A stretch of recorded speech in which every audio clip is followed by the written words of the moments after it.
খেতে খাওয়া মানুষ শ্রমিক কখনো চাঁদাবাজ হয় না। এখন সবচেয়ে বড় চাঁদাবাজ জামায়াত।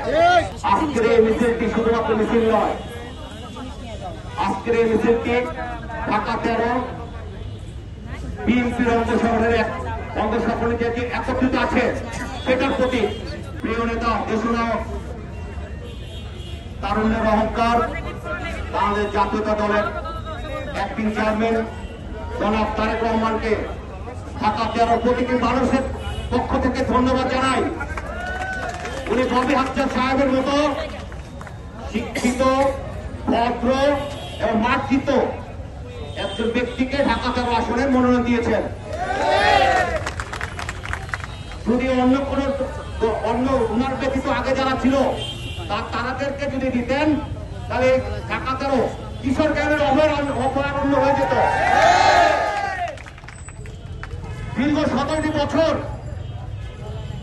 আওয়ামী লীগ শাসন আমলে জাহাঙ্গীর কবির নানক, সাদেক খান, জাহাঙ্গীর কবির নানক, মকবুল হোসেন এরা এই ঢাকা 13টাকে সন্ত্রাসীদের অভয়ারণ্যে বানিয়ে ফেলেছিল।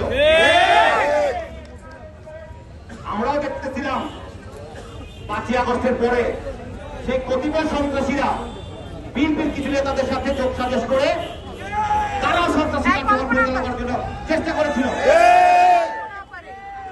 তারেক রহমান, আমাদের নেতা তারেক রহমান, উনি সেই সন্ত্রাসীদের দাঁত ভাঙা জবাব দিয়েছেন যে বিএনপিতে সন্ত্রাসীদের কোনো ঠাঁই নেই, কোনো চাঁদাবাজের ঠাঁই নেই, কোনো মাসক ব্যবসায়িক ঠাঁই নেই।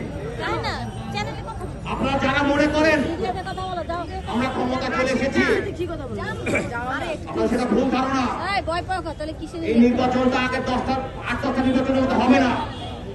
এই নির্বাচনটা হবে জনগণের অংশগ্রহণের মাধ্যমে। এই নির্বাচনে আমাদের সবচেয়ে বড় প্রতিপক্ষ কারা জানেন? আমাদের সবচেয়ে বড় প্রতিপক্ষ জামায়াত। আমি অঙ্গ সংগঠনের ছোট্ট একটি পথ হিসেবে বলতে চাই, আমরা অঙ্গদল জামায়াতকে প্রতিহত করার জন্য রাজপথে যথেষ্ট। জামায়াত প্রতিটা সেক্টরে চাঁদাবাজি করছে, দখল বাণিজ্য করছে, ব্যাংক লুট করছে, আপনারা সেটা থেকে দেখছেন না। জামায়াত সাধারণ নাটকে আপনারা দেখছেন বিএনপি চাঁদাবাজি করছে, বিএনপি স্থান দখল করছে। আসলে কিন্তু না, বিএনপি কোন চাঁদাবাজি, কোন স্থানবাজি বা কোন স্থান দখলে বিএনপি জড়িত না। বিএনপি জিয়াউর রহমানের দল,